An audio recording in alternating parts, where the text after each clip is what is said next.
So hello बच्चों, welcome back. बच्चा यहाँ पे अपने ना डिस्कस करने वाले हैं फ्लूइड मैकेनिक्स के सारे 15 क्वेश्चंस जो आपसे जेईई मेन 2020 में पूछे गए थे। सबसे पहले आपको ये प्रिंटेबल फॉर्मेट को डाउनलोड करना है, खुद से सॉल्व करना है। बड़े प्यारे क्वेश्चन से अच्छे क्वेश्चन है यहाँ पे आपको। और डाउनलोड कैसे करना है, ये 4 सिंपल स्टेप है। इसको अगर आप फॉलो करेंगे तो 2019 से लेके 22 तक के आपको every single question chapter wise error free आपको यहाँ पे मिलने वाला है। उसके अलावा आपके पास बहुत सारे concept video, test, trick videos यहाँ पे है पड़े हुए। ठीक है, तो चलिए हम लोग सेशन को शुरू करते हैं। एंड वेरी इंपॉर्टेंट थिंग, अगर आप इस वीडियो के डिस्क्रिप्शन बॉक्स में जाएंगे तो आपको फ्लूइड मैकेनिक्स का प्लेलिस्ट का लिंक मिलेगा। अगर कोई बच्चा इसको इस सीक्वेंस में फॉलो करता है तो उसका फ्लूइड मैकेनिक्स इंप्रूव और अच्छा होना ही होना है। आपको सबसे पहले 90 मिनट्स में 3 पार्ट में फ्लूइड मैकेनिक्स का कंप्लीट यहाँ पे कॉन्सेप्ट वीडियो है और बहुत ही प्यारे तरीके से स्टोरी लाइन तरीके से यहाँ पे आपको इसको समझाया गया है ताकि हर बच्चे को ये समझ में आ जाए। ठीक है, उसके बाद जेईई मेन 2022 में आपसे टोटल 19 क्वेश्चंस पूछे गए थे जून एंड जुलाई को मिला के, वो यहां पे कंप्लीटेड है। उसके अलावा 2021 में 10 से ज्यादा क्वेश्चंस यहां पे आपको थे, वो भी कंप्लीटेड है। 2020 आपके सामने चल रहा है और उसके नीचे कुछ और एक्स्ट्रा टॉप क्वेश्चंस आपको यहां पे फ्लूइड मैकेनिक्स के हैं। ठीक है, तो इससे ज्यादा सॉल्व करने की बच्चा आपको रिक्वायरमेंट या जरूरत है ही नहीं। चलिए हम लोग यहां पे बढ़ते हैं। इसी प्रकार से सभी चैप्टर्स का यहां पे आपको प्लेलिस्ट का लिंक मिल जाता है। तो ये रहा बच्चा आपका सबसे पहला सवाल, और ये सवाल बहुत ही स्टैंडर्ड फॉर्मेट है जहां पे आपके पास एक सिलेंड्रिकल वेसल है और उसके अंदर लिक्विड है। वेसल आपका रोटेट करता है एक्सिस के अबाउट, तो आपका जो लिक्विड का सरफेस है वो एक पैराबोलिक शेप ले लेता है, पैराबोलॉइड आप इसको बोलते हैं। उसी के ऊपर हमसे यहाँ पे एक सवाल पूछा गया है, तो मैंने यहाँ पे डायग्राम आपके लिए पहले से लगाया हुआ है। हमसे सवाल में बेसिकली ये एच हाइट पूछता है कि जब लिक्विड घूमना शुरू कर देता है तो भैया ये एच हाइट बताइए, difference in the top level and the bottom level हमसे पूछ रहा है इस क्वेश्चन में। आप चाहे तो इस क्वेश्चन को रीड मार सकते हैं। A cylindrical vessel containing a liquid is rotated about its axis so that the liquid rises at its sides as shown in the figure. The radius of the vessel is 5 centimetre, R की value 5 centimetre है and the angular speed is omega radians per second. Difference in the height, that is h in centimeter, of liquid at the center of the vessel and at the side will be how much। तो इसको solve कैसे करेंगे भैया, ये आपका basically 0,0 coordinate है, तो इस पॉइंट का कोऑर्डिनेट कितना हो जाएगा, रेडियस कॉमा एच। तो बस इसी को हमें इस इक्वेशन में पुट करना है। ये जो आपका है ना पैराबोला, उसका इक्वेशन ये आता है डिराइव करने के बाद। ठीक है, तो यहाँ पे y की जगह आप h लिखोगे, ओमेगा स्क्वायर तो ओमेगा स्क्वायर ही होगा डिवाइडेड बाई 2 इंटू जी, और x की जगह आप यहाँ पे रेडियस पुट करोगे जो कि हमें 5 सेंटीमीटर दिया है, तो आप यहाँ पे लिख दोगे 25। राइट। इस सवाल में एक छोटा सा कंफ्यूजन ये बच्चों के मन में जरूर आता होगा कि सर यहाँ पे ग्रेविटी का यूनिट क्या रहा होगा। तो बच्चा यहाँ पे सवाल में कहीं नहीं लिखा हुआ है आपको कि ग्रेविटी का यूनिट, आपको ये जो ऑप्शंस दिया हुआ है यहाँ पे जी की यूनिट क्या है। सो जिस हिसाब से आंसर की में आपको ये दिया गया था वहां से साफ साफ पता चलता है कि जी को इन्होंने सेंटीमीटर्स में ही मान के रखा हुआ है। ठीक है, तो आपका यही जवाब बन जाता है which is your option number D. ठीक, तो अगर आपके मन में कंफ्यूजन था तो वो मैंने दूर कर दिया है। यहां पे सवाल में थोड़ा सा और क्लैरिटी के साथ उनको लिखना चाहिए था। चलिए आगे बढ़ते हैं, अगला सवाल देखते हैं। क्वेश्चन नंबर 2 हमसे कहता है अ air bubble of radius 1 centimetre in water has an upward acceleration of this much. So basically आपके पास यहाँ पे ध्यान से देखिएगा, ये आपका है वाटर सिस्टम और इसमें जो है आपके पास एयर बबल है, एयर बबल है। अच्छा, अब भैया इस बबल के अंदर एयर तो है, तो एयर भले ही आपका कितना भी हल्का हो लेकिन कुछ तो मास होगा उसका। समझ रहे हो मेरी बात को? Right sir. हमसे कहता है कि ये बबल आपको ऊपर जा रहा है, एक्सेलरेट कर रहा है, तो कैसे कर रहा होगा? अगर हम इस बबल पे लगने वाले फोर्सेस को देखें तो डाउनवर्ड डायरेक्शन में mg लग रहा होगा, अपवर्ड डायरेक्शन में लिक्विड का बॉइंट फोर्स लग रहा होगा। उसके अलावा हमसे ये भी कहता है कि भैया जो विस्कस फोर्स है, ड्रैग फोर्स है ना, उसको नेग्लेक्ट कर दीजिए। चलिए उसकी तो हम लोग फिर यहाँ पे बातचीत करते ही नहीं है। अगर हम यहाँ पे ध्यान से देखें तो ऊपर लग रहा है बॉइंट फोर्स, नीचे लग रहा है mg, और ये पूरा का पूरा बबल ऊपर एक्सेलरेट कर रहा है a से। तो यहाँ पे हम न्यूटन लॉ का इक्वेशन लिखेंगे, that is F B minus M G is equal to mass into acceleration. तो यहां से आपको दिखना चाहिए कि सर मास की जो वैल्यू आ रही है वो है एफ बी अपॉन ए प्लस जी, यही ना पूछा इस क्वेश्चन में, the mass of the bubble is dash. अब यहां पे ध्यान से देखिएगा, आपके सारे यूनिट्स ना सीजीएस में centimetre centimetre centimetre gram centimetre, और आपको आंसर भी ग्राम में चाहिए। इसका मतलब कोई भी यूनिट को मत चेंज करो, जो भी आंसर है वो आपको आ जाएगा। ठीक। बॉइंट फोर्स क्या होता है?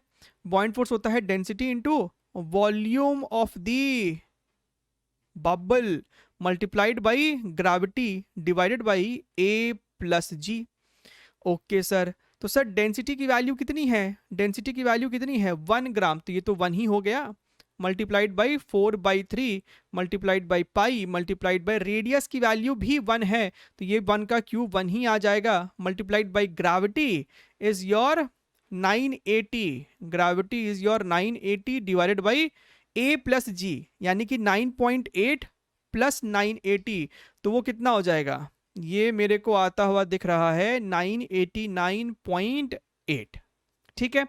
अच्छा, अब ये आपको आंसर जो है डायरेक्टली ग्राम्स में ही निकल के आएगा, उसमें कोई तकलीफ है नहीं।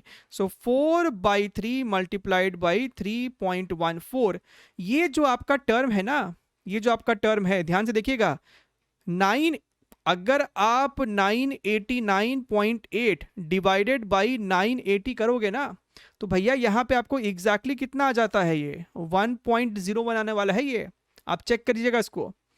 अब यहां पे ध्यान से देखिए, तो ऊपर में है 4.314 और नीचे में है 3.03। अगर मैं आपसे पूछूं कि भैया 3.14 डिवाइडेड बाई 3.03 मल्टीप्लाइड बाई 4, तो आपको देख के फीलिंग नहीं आ रही कि भैया आंसर जो है वो 4 के ज्यादा है, लेकिन बस थोड़ा सा ही ज्यादा होगा?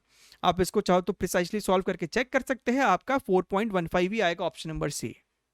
ठीक है। चलिए, तो इस पूरे सवाल में थोड़ा सा जो खेल था वो कैलकुलेशन का है, राइट? अच्छा, चलिए आगे बढ़ते हैं। Let us see the next question, question number 3।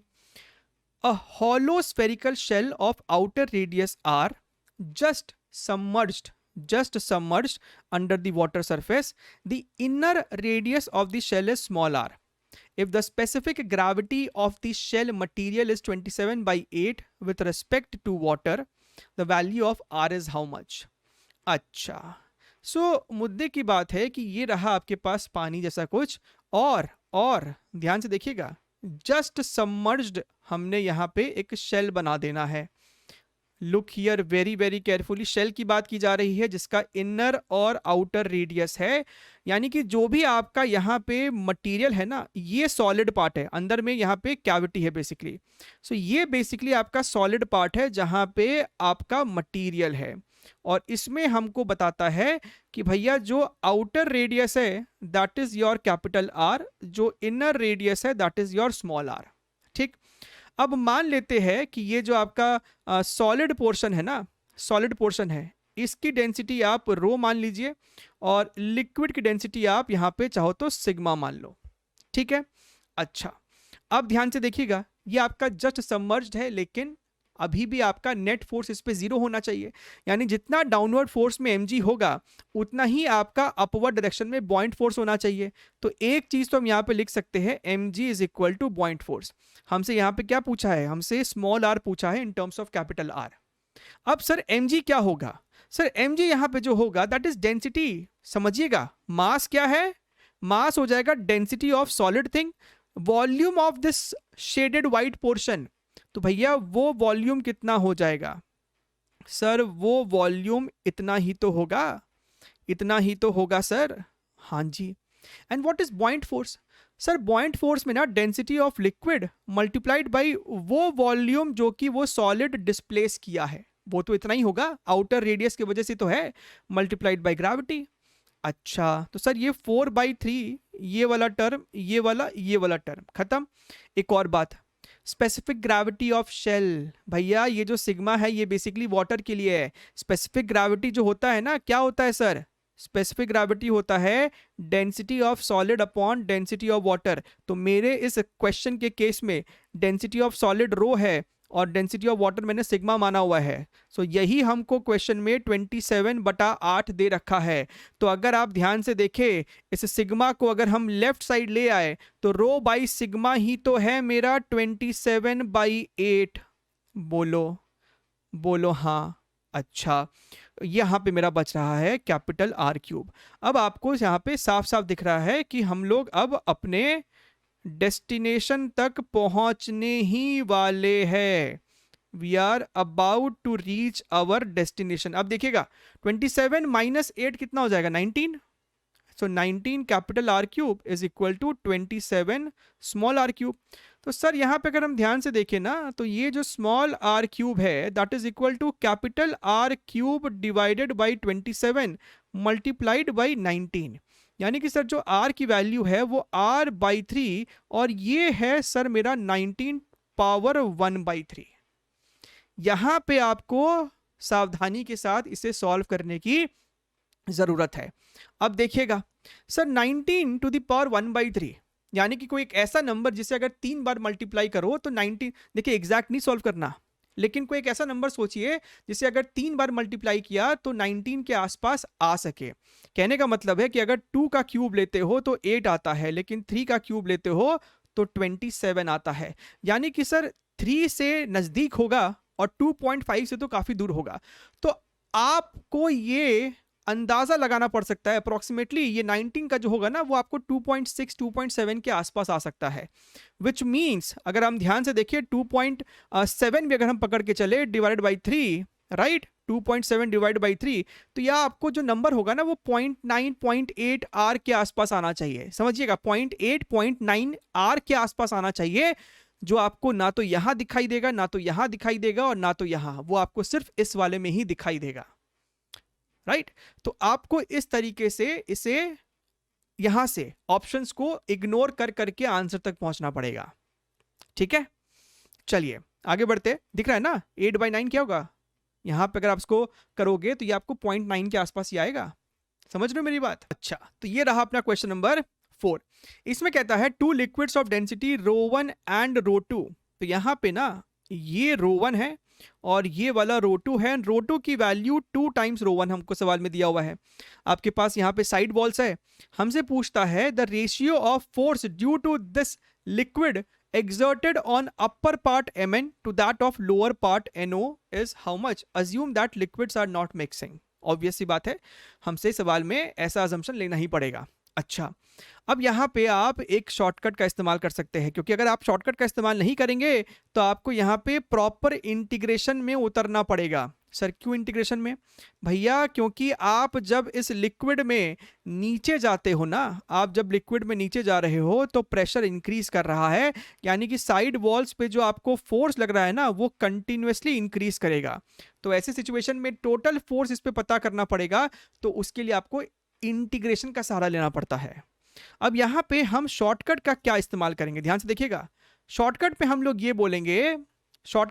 ये बोलेंगे कि भैया आप इसमें h/2 हाइट नीचे उतर जाओ, h/2 हाइट मिड पॉइंट पे, और वहां पे जो प्रेशर एक्ट करता है that is going to be your ρgh/2। उस प्रेशर को मल्टीप्लाई कर दीजिए इस सरफेस के एरिया के साथ, यानी कि जो फोर्स लगेगा that is equal to ρgh/2 multiplied by area, ठीक है। अज्यूमिंग कि इसके ऊपर अभी और कोई प्रेशर नहीं था, ये सिर्फ इस वाले लिक्विड की वजह से हम लोग बात कर रहे हैं। तो अगर हम लोग इसी शॉर्टकट तरीके का इस्तेमाल करें तो इस सवाल को देखिए कैसे सॉल्व करेंगे।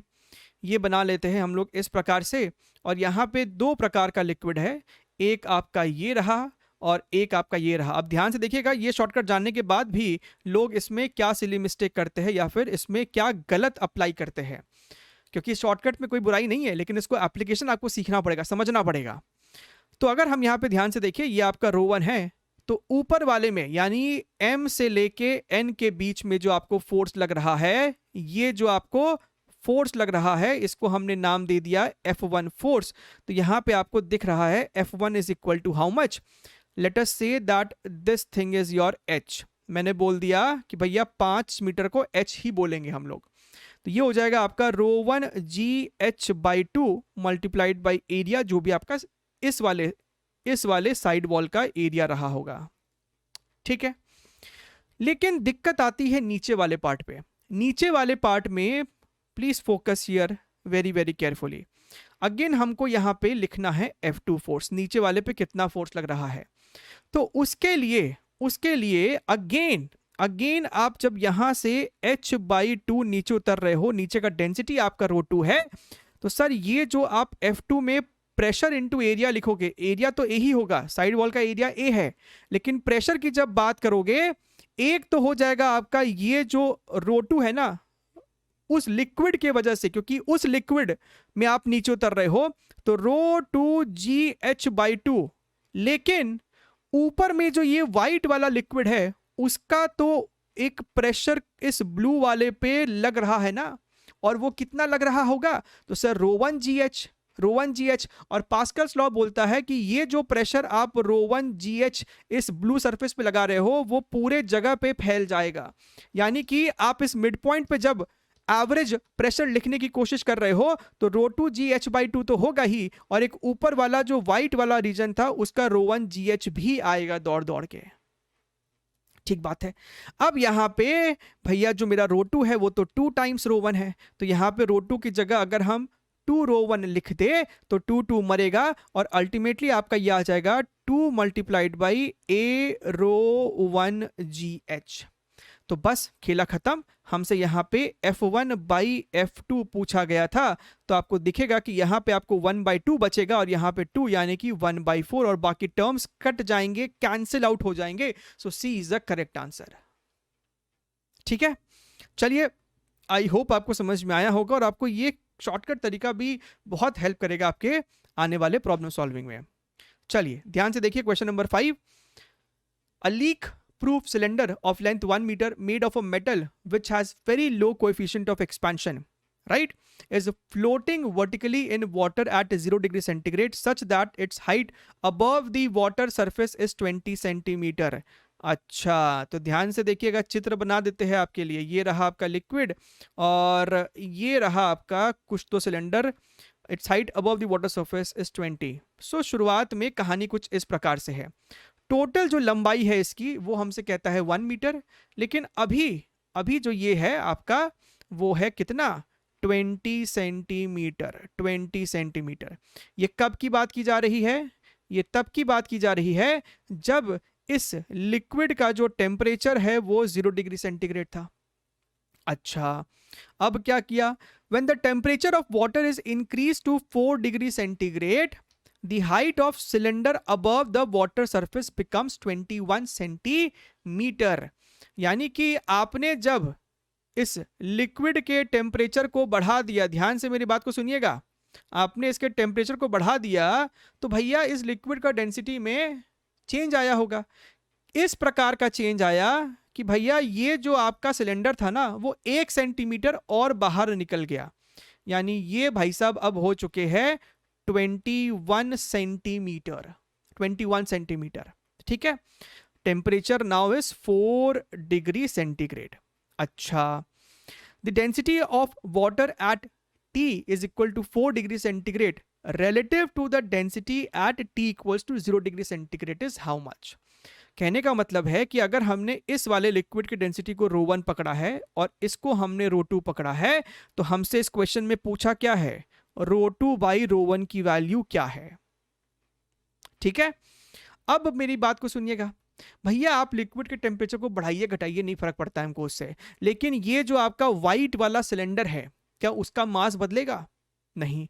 यानी कि भैया दोनों ही सिचुएशन में डाउनवर्ड डायरेक्शन में mg लग रहा था, और दोनों सिचुएशन में आपका जो ये सिलेंडर है वो इक्विलिब्रियम में है, यानी जितना बॉइंट फोर्स पहले लग रहा था उतना ही बॉइंट फोर्स बाद में भी लग रहा होगा, क्योंकि भैया mg तो दोनों तरफ था। तो हम एक बात तो कह सकते हैं कि buoyant force in first case is equal to buoyant force in the second case. Clear है?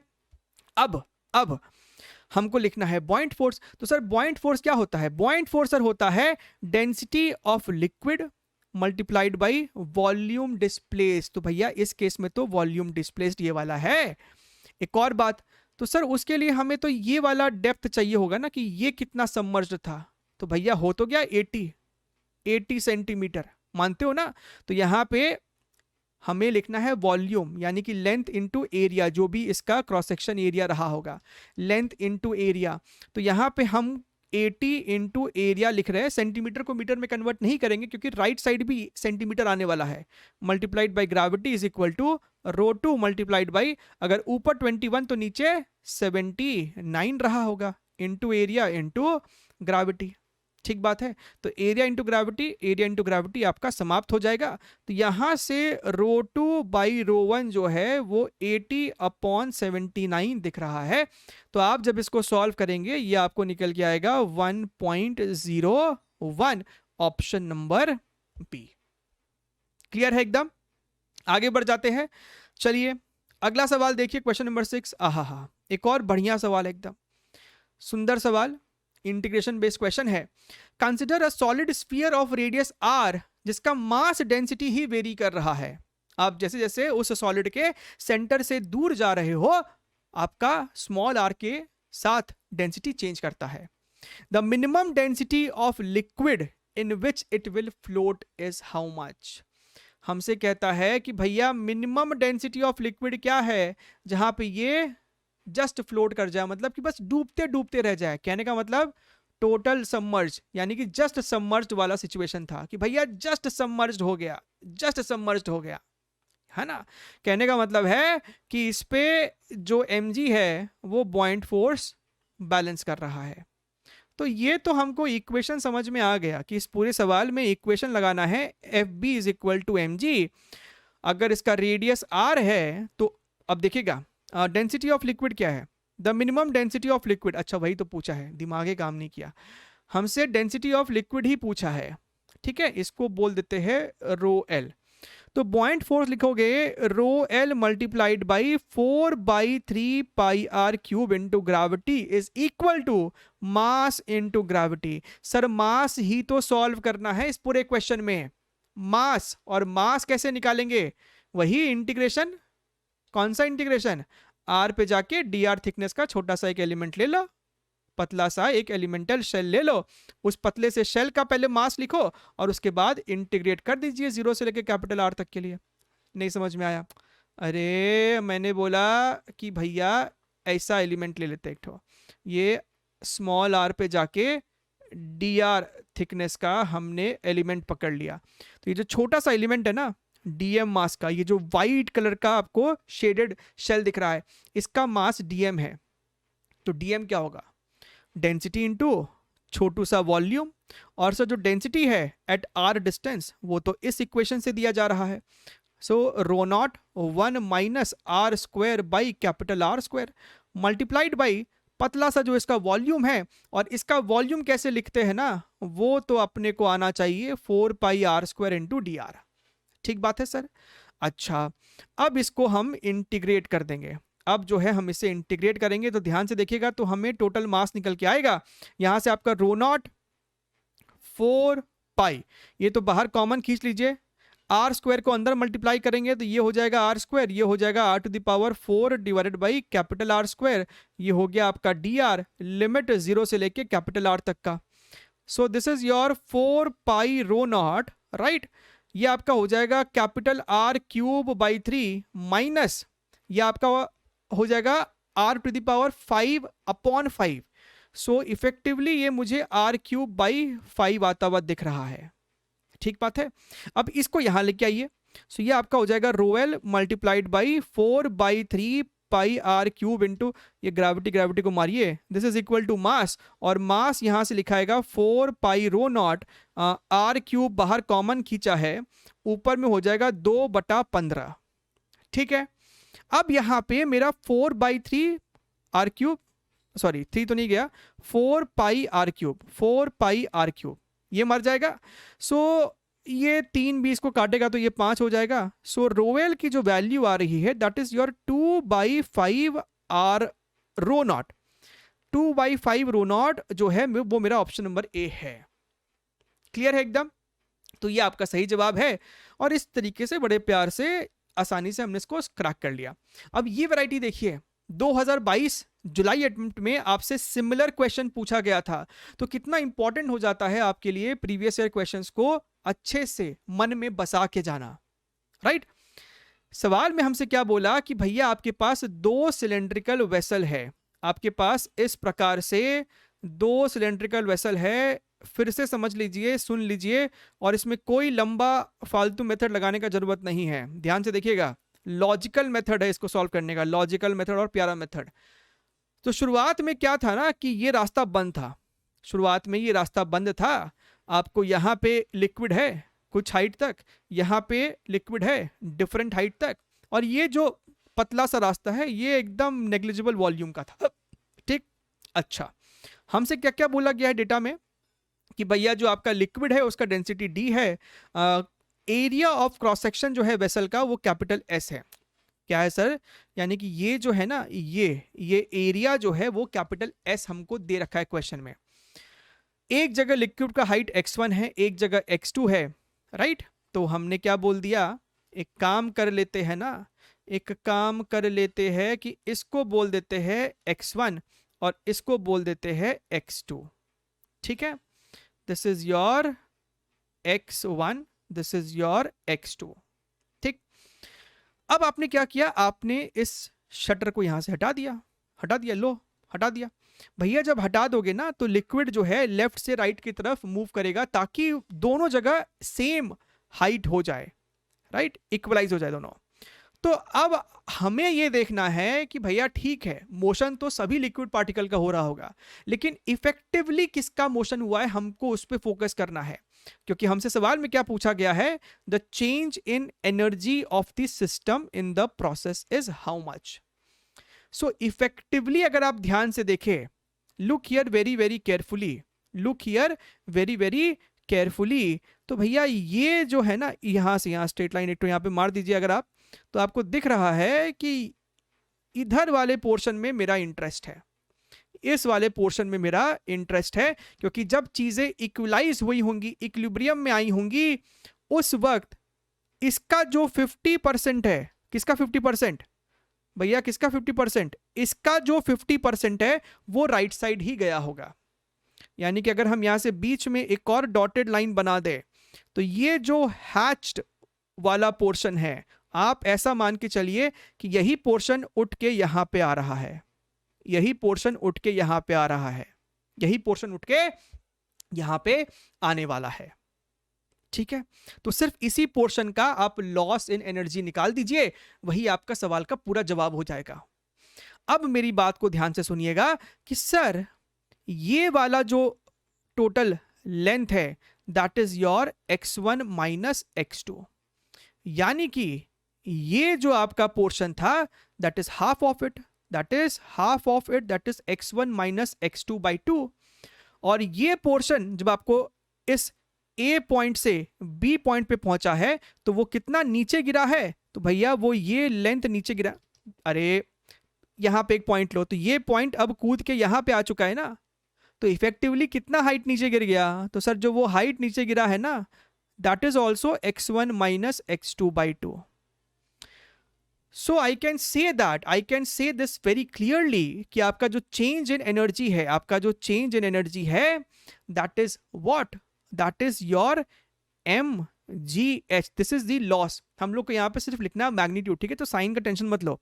तो आपका जो लॉस हुआ है ना वो mgh का हुआ है, जहां पे मास इस हैच्ड पोर्शन का ही लेना है, यानी कि density of that liquid multiplied by volume, volume is cross section area multiplied by length जो उसका हाइट है which is your x1 minus x2 by 2 multiplied by gravity multiplied by h यानी कितना हाइट वो नीचे गिरा है वो भी आपका basically x1 minus x2 by 2 ही है।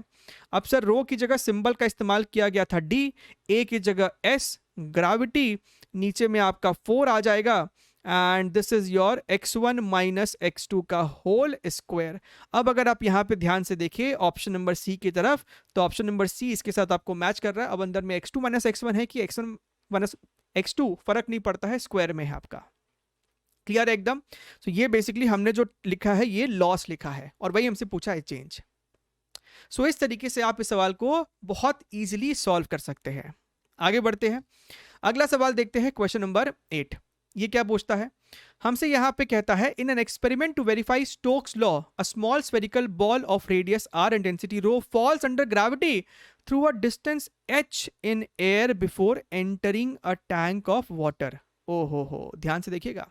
सो बेसिकली हमसे क्या बोला है कि ये रहा आपका एक टैंक ऑफ वाटर एंड यहाँ पे ना आपकी एक गेंद है, बॉल है, ठीक है। ये बॉल h हाइट नीचे फॉल करता है और जस्ट इसके अंदर घुसने से पहले due to equation of motion या फिर ग्रेविटी, ये घुसने से पहले इसके पास कोई स्पीड v था। हमसे ये बोला है if the terminal velocity of the ball inside water is same as its velocity just before entering the water surface then h is proportional to r। क्या होगी उस समय r की पावर? हम अगर तुम ध्यान से देखो तो ये जो v है ना, this v is nothing but under root of 2gh। हमसे कहता है कि ये जो वेलोसिटी है ना, ये वही वेलोसिटी है जो इस गेंद की लिक्विड के अंदर होती है आफ्टर अचीविंग टर्मिनल वेलोसिटी। तो ये और ये सेम है। तो भैया यहाँ पे तो आपको बस टर्मिनल वेलोसिटी का इक्वेशन याद होना चाहिए था, इक्वेशन भी नहीं बस रिलेशन। तो अगर आप यहाँ पे ध्यान से देखें तो हमको साफ साफ पता चल गया है कि ये √2gh जो है वो vt के बराबर होना चाहिए। लेकिन सर vt तो r² के प्रोपोर्शनल है, यानी कि सर ये जो √2gh है this should be proportional to r², यानी कि h is proportional to r⁴। खत्म, ऑप्शन नंबर बी। आगे बढ़ते हैं, अगला सवाल देखते हैं, क्वेश्चन नंबर 9। अच्छा, क्या बोल रहा है, an ideal fluid flows through a pipe of non-uniform diameter. The maximum and minimum diameter of the pipes are this much and this much. The ratio of minimum and maximum velocity of the fluid is what? So basically आपके पास आड़ा टेढ़ा इस प्रकार से कुछ कुछ माहौल चल रहा है, ठीक है। सो हमसे यहाँ पे सवाल में बोलता है कि भैया मान लीजिए ये मैक्सिमम डायमीटर है और ये मिनिमम डायमीटर है, ये हमें सवाल में दे रखा है। This is your D1, this is your D2।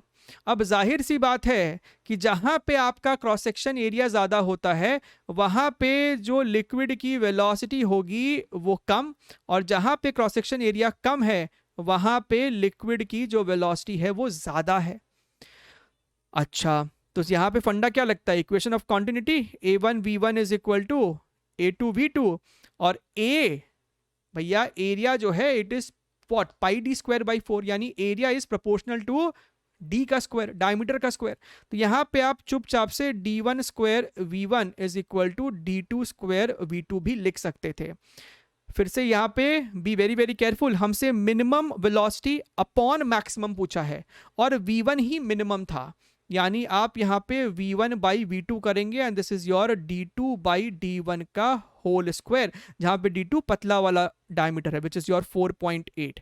This is your 4.8 upon 6.4 का होल स्क्वायर, राइट। इसको यहां से हटा दीजिए। So this becomes how much, ये आपका हो जाएगा कितना 8688, यानी कि 3/4, यानी कि 9/16, विच is your option number D. Clear है? चलिए लेट्स मूव, अगला सवाल क्वेश्चन नंबर 10। इसमें कहता है, a fluid is flowing through a horizontal pipe of varying cross section with speed v meters per second at a point where the pressure is P, right? At another point where the pressure is P/2 pascals, its speed is इतना। मुद्दे की बात है कि भैया pipe जो था वो हॉरिजॉन्टल था, पाइप जो है वो आपका हॉरिजॉन्टल है। तो ध्यान से देखिएगा, तो पाइप का जो लेवल है ना वो आपको हॉरिजॉन्टल है, और इसमें हमसे कहता है कि एक लोकेशन ले लो और एक और लोकेशन ले लो। एक लोकेशन पे आपका स्पीड जो है फ्लूइड का वो स्मॉल v था और प्रेशर जो है कैपिटल P। एक लोकेशन पे स्पीड जो है वो कैपिटल V है और प्रेशर जो है वो सर मेरा P/2 है, ठीक है। हालांकि सवाल में इतना कुछ पूछा नहीं, लेकिन साफ साफ आपको इतना भी लॉजिक और कॉन्सेप्ट पता होना चाहिए कि भैया जहां पे आपका क्रॉस सेक्शन एरिया कम होता है वहां पे स्पीड ज्यादा होती है और प्रेशर कम होता है। इसलिए मैंने यहाँ पे पतला नेक बनाया है और यहाँ पे चौड़ा नेक बनाया है डायग्राम में पहले से ही। If the density of liquid is rho and flow is streamline then the value of capital V is how much. So आपको ये एक सिंपल सा सवाल है बर्नौलीज इक्वेशन का, आपको पॉइंट 1 और पॉइंट 2 के बीच में बर्नौली की इक्वेशन लगानी है। रोजियस वाला टर्म आएगा नहीं क्योंकि ये सेम हॉरिजॉन्टल लेवल पे है। तो आपका लेफ्ट साइड में pressure P, this is your half rho V square is equal to pressure P by 2 plus your half rho capital V का स्क्वायर। ठीक, अगर हम दोनों तरफ 2 से मल्टीप्लाई कर दे तो ये खत्म, यहां पे 2 आ जाएगा। So 2p minus p is equal to p plus rho v square divided by rho, right, under root that gives you capital V। तो यहां पे अगर हम ध्यान से देखें तो capital V will be equal to how much, इसको आप अलग कर देंगे। So p upon rho plus your v square. कौन सा वाला ऑप्शन दिख रहा है? Option number B। ठीक है, चलिए, तो ये आपको एक आसान सा सवाल था। ठीक है, अच्छा अब देखिए यहाँ पे ये सवाल में मुश्किल नहीं है, बस यहाँ पे थोड़ा सा कैलकुलेशन पे आपको फोकस करना है, ध्यान देना है, केयरफुल रहना है। सो पिछले सवाल जैसा ही है, अगेन हॉरिजॉन्टल पाइप है, तो एक आपका ये वाला है और एक आपका ये वाला है। सो इन दोनों के बीच में आपको लगाना है बर्नौलीज का इक्वेशन। सवाल में कहता है water flows in horizontal tube, the pressure of water changes by इतना। तो हमको ये बेसिकली डिफरेंस इन प्रेशर है, एंड ऑब्वियस सी बात है कि ए पे प्रेशर ज्यादा है, बी पे कम है, तो हमको PA माइनस PB ही क्वेश्चन में दिया है। सर आपको कैसे पता चला कि ए पे प्रेशर जो है ज्यादा है? क्योंकि भैया ये चौड़ा नेक है, चौड़ा नेक मतलब वेलोसिटी कम, प्रेशर ज्यादा। ठीक है, ये तो कॉन्सेप्ट है। नहीं पता है तो हमारा फ्लूइड मैकेनिक्स का पार्ट 3 देखिए, समझ में आना ही आना है, नहीं भी पढ़ा तब भी समझ में आएगा 30 मिनट में। ठीक, अच्छा, सो PA minus PB is 700 where the cross section are 40 and 20. Find the rate of flow of water through the tube. हमसे कैपिटल Q पूछ रहा है, विच इज नथिंग बट क्या तो आप A1 V1 निकालो या फिर आप A2 V2 निकालो। यूनिट्स इसका मीटर क्यूब पर सेकेंड होता है, लेकिन हमसे आंसर पूछा है सेंटीमीटर क्यूब पर सेकेंड में। ठीक है, बी वेरी केयरफुल, इसलिए यूनिट का ध्यान रखिए। PA माइनस PB, अच्छा तो एक काम करते हैं, ए और बी के बीच में लगाते हैं बर्नौलीज का इक्वेशन। तो आप क्या बोलोगे? आप यहाँ पे बोलोगे P1 plus half rho V1 का स्क्वायर। यहाँ पे हम लोग ए की जगह 1 का इस्तेमाल कर रहे हैं और बी की जगह 2 का इस्तेमाल कर रहे हैं। ए और बी लिखना बार बार थोड़ा सा हेक्टिक हो जाता है। P2 plus half rho V2 square, ठीक बात है सर। अच्छा अब देखिएगा, तो सर ये जो P1 माइनस P2 है वो तो हमें पता ही है, half rho this becomes your V2 square minus V1 square, right. ये जो आपका अप्रोच है ना, ये आपने वेंचुरी मीटर के डेरिवेशन में भी बहुत बार किया हुआ है। ठीक है, अच्छा P1 माइनस P2 कितना है सर? 700 के बराबर, तो 700 into 2 that is your 1400 divided by density is equal to V2 square minus V1 square. हमें यहाँ से V1 या V2 किसी एक की वैल्यू चाहिए ही चाहिए। अब वो कैसे करेंगे? तो sir A1 V1 is equal to A2 V2। तो सर एक काम कीजिए ना, ये जो V2 है ना उसको लिख दीजिए A1 V1 बाई A2, यानी कि सर ये हो जाएगा A1 का स्क्वायर V1 का स्क्वायर अपॉन A2 का स्क्वायर माइनस V1 स्क्वायर। समझ में आई मेरी बात? और सर ये जो रो है उसकी वैल्यू कितनी है? 1000। तो यहाँ पे अगर हम 1000 लिख दे, इसको हटाइए यहाँ से, अगर हम लोग यहाँ पे 1000 लिख दे तो ये 2 शून्य खत्म, 7/5 तो सर यहीं पे है, इज इक्वल टू यहाँ से V1 स्क्वायर को कॉमन खींच के बाहर निकाल लीजिए, A1 का स्क्वायर अपॉन A2 का स्क्वायर। सर A1 क्या है? चौड़ा वाला एरिया यानी 40। सो बेसिकली ये 40/20 का होल स्क्वायर है, यानी कि 2 का स्क्वायर बोले तो 4, राइट। सो 4 माइनस 1, सो ये जो पूरी चीज है वो बेसिकली आपको 3 थी और ये 3 आपको इफेक्टिवली यहां पे आने वाली है, यानी कि सर हमको है ना V1 पता चल गया है, that is your under root of 7/15, लेकिन यूनिट्स अभी मीटर्स पर सेकेंड है।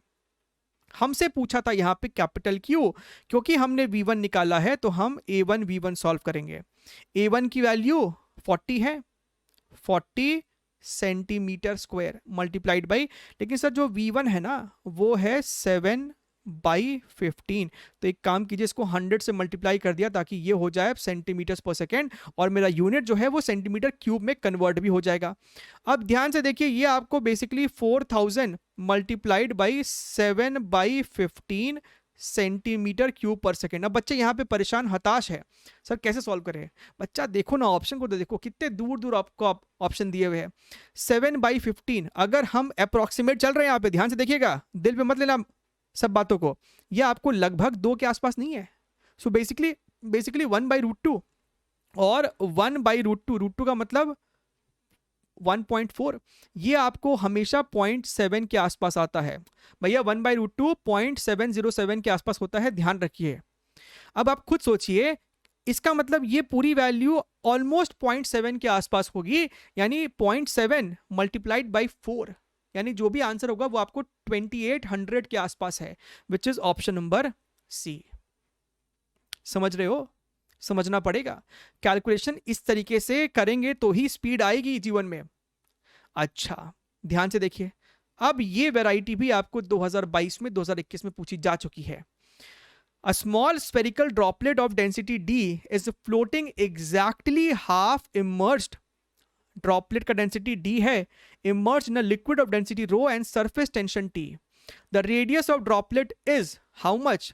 Take note that surface tension applies an upward force on the droplet. So basically ये आपके पास एक ड्रॉपलेट है जो कि 50% लिक्विड में सबमर्ज्ड है। अब यहाँ पे क्योंकि सरफेस टेंशन का फोर्स भी कंसिडर करना है, तो बेसिकली ये जो लिक्विड है ना, यहाँ पे आके थोड़ा सा ऐसे हो गया होगा, है ना, इस प्रकार से जो है, अगर माइक्रोस्कोपिकली देखेंगे तो यहाँ पे इस प्रकार से आपका शेप बना होगा, यहाँ पे आपका लिक्विड है। सो बेसिकली अपवर्ड डायरेक्शन में बॉइंसी के अलावा सरफेस टेंशन भी है भैया। बॉइंसी तो होगा, mg तो होगा, लेकिन साथ ही साथ है ना, ये साइड में आपका सरफेस टेंशन वाला फोर्स भी लग रहा होगा। सरफेस टेंशन जो है इसके इस पूरे पेरीफेरी पे लगता है, ठीक बात है। अच्छा, तो ये तो बॉइंट फोर्स, ये mg एंड सरफेस टेंशन का फोर्स क्या हो जाएगा, surface tension multiplied by length, that is your 2πr, circumference पे लग रहा है। तो बॉडी आपका इक्विलिब्रियम में है, तो यहाँ पे इक्वेशन लिखा, बॉइंट force multiplied by T into 2πr is equal to mg. So what is point force? Density of liquid is rho. Rho भैया 50% ही तो सबमर्ज्ड है, तो 50% वॉल्यूम लिखोगे, 2/3 लिखोगे, 4/3 मत लिख देना, into gravity plus T into 2πr is equal to, ये आपका हो जाएगा D multiplied by 4/3πr cube. ये हो गया है mass of this drop multiplied by gravity, ठीक है। हमसे यहाँ पे पूछा है स्मॉल कैपिटल आर की वैल्यू, तो आपका ये पाई और पाई तो मरेगा ही मरेगा, एक आर जो है इसको कट करके ये 2 बना लेगा, इसको कट करके ये 2 बना लेगा, ठीक बात है सर। अच्छा, और क्या होगा, ये वाला 2 जाएगा, ये वाला 2 जाएगा, और इस 4 को कट करके 2 बना लेगा, और कुछ नहीं। अब ध्यान से देखिएगा, तो यहाँ पे आपके पास सिर्फ टी बच रहा है, तो टी को इधर रख लिया, और यहाँ पे अगर हम ध्यान से देखें, आपको आर स्क्वायर कॉमन निकल जाएगा, तो आर स्क्वायर कॉमन खींच लिया। अच्छा, और क्या है, कैपिटल जी कॉमन निकलेगा, तो कैपिटल जी भी हमने यहाँ पे कॉमन खींच लिया, 3 भी हमारा कॉमन निकलेगा। सो ब्रैकेट यहाँ पे आपके पास आने वाला है 2d माइनस, और ये वाला टर्म आपका जब राइट साइड जाएगा तो ऑलरेडी मेरा जो है gr²/3 है, तो ये आपका रो बच जाएगा। सो यहाँ से हमको दिखाई दे रहा है 3 into T divided by gravity multiplied by 2d minus rho, इसके ऊपर में आपका under root, this is equal to capital R, right. So ये रहा ऑप्शन नंबर, कौन सा मैच कर रहा है, डी मैच कर रहा है। क्लियर है एकदम। आगे बढ़ जाते हैं, देखते हैं अपना अगला सवाल, क्वेश्चन नंबर 13। ये आपको काफी इजी सवाल है। Pressure inside 2 soap bubbles are this much, right, atmosphere, the ratio of their volume is how much. यहाँ पे एक्सेस प्रेशर का फंडा लगता है, अंदर में अगर प्रेशर P1 है, बाहर में एटमॉस्फेयर होगा तो एटमॉस्फेरिक प्रेशर P0, तो यहाँ पे आप लिखते हो P1 minus P0 is equal to 4 into surface tension divided by radius, इसका जो भी रेडियस रहा होगा। अच्छा, तो सर यहाँ पे अगर हम ध्यान से देखिए, पहले सोप बबल के लिए हमसे कहता है अंदर में प्रेशर 1.01 है और बाहर का प्रेशर तो 1 ही होगा, एटीएम में ही अगर हम यहाँ पे रखे चीजों को।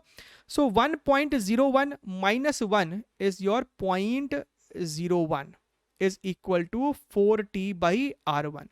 सिमिलरली अगर हम इस वाले बबल के लिए करते तो 1.02 माइनस 1 बोले तो 0.02 is equal to 4T divided by उसका रेडियस कुछ R2 रहा होता। ठीक है, अच्छा, the ratio of their volume is how much.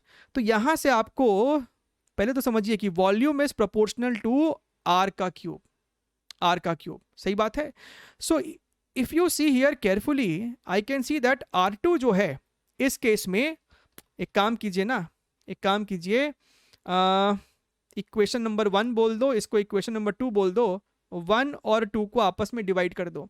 अगर आप डिवाइड करोगे ना 1 और 2 को तो आपको दिखाई देगा कि sir R1/R2 is equal to 2। ठीक, अब एक बारी आपका ये आ जाता है तो आप दोनों तरफ अगर क्यूब मार दे तो R1 cube divided by R2 cube is equal to 8 and आपका रेडियस का क्यूब ही वॉल्यूम होता है, यानी V1/V2 is also 8। This is 8:1, option number A. Clear है? अब तो कोई तकलीफ नहीं होनी चाहिए। आगे बढ़ जाते हैं, अगला सवाल क्वेश्चन नंबर 14 कैपिलरी ट्यूब के ऊपर आपका सवाल बेस्ड है। सवाल आपको बिल्कुल भी मुश्किल नहीं है। A capillary tube made of glass of radius इतना is dipped vertically in a beaker filled with methylene, जो भी आपका बोल रहा है, आपके पास सरफेस टेंशन की वैल्यू इतनी है, डेंसिटी इतना है, which rises to h height. ठीक है, it is observe that two tangents drawn from liquid glass interface make an angle of 60 degree with one another. तो h की वैल्यू हमसे पूछ रहा है, समझिएगा बात को। सो बेसिकली आपके पास इस प्रकार से कुछ है और इसके अंदर आपका लिक्विड का राइज होता है, राइज हो रहा है, तो यहां पे आपको इसी प्रकार से मेनिस्कस बना होगा। ठीक है, अब हमसे क्या बोला ना, हमसे ये बोला कि अगर आप यहां से एक टैंजेंट ले और यहां से एक टैंजेंट ले तो ये जो एंगल बन रही है, ये जो एंगल बन रही है ना, दिस पर्टिकुलर एंगल, कौन सी एंगल, ये वाली एंगल, ये टोटल एंगल जो है 60 डिग्रीज है। हमसे राइज इन हाइट पूछता है, तो सर हाइट का जो फॉर्मूला है ना वो होता है 2t cos थीटा, यानी 2 into surface tension into cos theta R rho G. Cos theta में थीटा होता है कॉन्टैक्ट एंगल, कॉन्टैक्ट एंगल जो होता है वो सर होता है ये वाला एंगल, ये वाला एंगल को थीटा, इस एंगल को ही कहते हैं कॉन्टैक्ट एंगल। तो यहाँ पे आपको दिखना चाहिए, यहाँ पे आपको दिखना चाहिए कि अगर ये 60 डिग्री है मतलब ये वाली एंगल आपको 30 डिग्रीज है, और अगर ये 30 है तो ये भी 30, यानी सर कॉन्टैक्ट एंगल यहाँ पे 30 डिग्रीज था। तो h की वैल्यू हो जाएगी 2 मल्टीप्लाइड बाई यहाँ पे थीटा 30 डिग्रीज है। सरफेस टेंशन की value 0.05 multiplied by cos 30 degree which is your √3/2 divided by R rho G. Radius की वैल्यू 0.15 इंटू 10⁻³ डेंसिटी की value 667 multiplied by gravity which is your 10, right. अब क्या है, अब इसको आप यहां पे आराम आराम से प्यार से अच्छे से सॉल्व कीजिए। ठीक है, यूनिट्स का ध्यान अच्छे से रखना है। अगर हम यहाँ पे ध्यान से थोड़ा सा देखें so you can see that ये डेसिमल आपका, ये डेसिमल उड़ जाएगा, this is your basically 3। So what we see over here is numerator में आपके पास यहाँ पे √3 है, डिनोमिनेटर में what we have is 3 multiplied by 667, 10 इसके साथ मल्टीप्लाई होगा तो 2, यानी कि ऊपर में हम 100 भेज सकते हैं। सो इस वाले पोर्शन को, इस वाले पार्ट को अपने को सॉल्व करना है। √3 आपका हो जाएगा 1.73, यानी ये हो जाएगा 173 divided by 3 into this term, right. So ये आपको कितना हो जाएगा, चलो एक काम करो, इसको ऐसे रखो, इसको देखिए डिवाइड करना कोई मुश्किल नहीं है। when you divide this probably you are going to get option number C, that is 0.087 approximately. So option number C is going to be your correct answer. ठीक है, चलिए आगे बढ़ते हैं। लास्ट क्वेश्चन है वो भी अपना कैपिलरी के ऊपर ही बेस्ड है, डायरेक्ट आपका ये भी सिंपल सा सवाल है। और when a long capillary tube of radius इतना सेंटीमीटर है, लिक्विड में डिप किया जाता है, हाइट राइज 15 सेंटीमीटर का है, कॉन्टैक्ट एंगल 0 डिग्री है, the surface tension in milli newton पर metre is how much, density of liquid and gravity इतना है। सो डायरेक्ट फॉर्मूला लगाना है, H is equal to 2t cos theta R rho G. हमसे t की वैल्यू पूछ रहा है, यानी H multiplied by R rho G divided by how much, कहाँ चले गए, t पूछा था ना हमसे, 2 cos थीटा। ठीक है, अब H की वैल्यू 15 सेंटीमीटर है, so 15 into 10 to the power -2। Radius की वैल्यू इतनी दे रखी है, यानी 0.015 इंटू 10 टू द पावर -2। ठीक है, मल्टीप्लाइड बाई डेंसिटी आपको 900 है, multiplied by gravity that is your 10 divided by 2 and cos 0 तो 1 ही होगा। अच्छा सर, अब 10 टू द पावर -2, ये दो शून्य आप यहाँ से उड़ा सकते सिस्टम से, इस 2 को इससे कट किया तो ये आपके पास 5 बन जाएगा। So what do we have, what all things we have here, 15 into 10 to the power -3, तो ये 10 to the power -5 हो जाएगा, मल्टीप्लाइड बाई यहाँ पे एक 9 और 5 भी है which is nothing but your 45। So what do we have here is 225 multiplied by 45 multiplied by 10 to the power -5। अभी यूनिट आपका न्यूटन में है, इसको मिली में करना है तो 1000 से मल्टीप्लाई किया, -2 कर दीजिए, तो ये आपका अब मिली न्यूटन पर मीटर जो भी है आ जाएगा। राइट, अब आपको जो है सिर्फ इस वाले पार्ट को मल्टीप्लाई करके इंटू 10 टू द पावर -2 करना है। आप जब करेंगे ना तो आपको 101.2 समथिंग आएगा, लेकिन हमसे यहाँ पे क्लोजेस्ट इंटीजर बोला है which means 101 is my correct answer. So this is the correct answer to this, और सॉल्विंग आप देख सकते हैं बड़ी आसानी से हो जाता है। ठीक है, सो इसी तरीके से सारे प्रीवियस ईयर क्वेश्चन को सॉल्व कीजिए, सभी का लिंक आपको डिस्क्रिप्शन बॉक्स में है। जितना प्रैक्टिस करेंगे और सवाल की रिपीटेबिलिटी बहुत ज्यादा होती है, इसीलिए take care, wish you best of luck.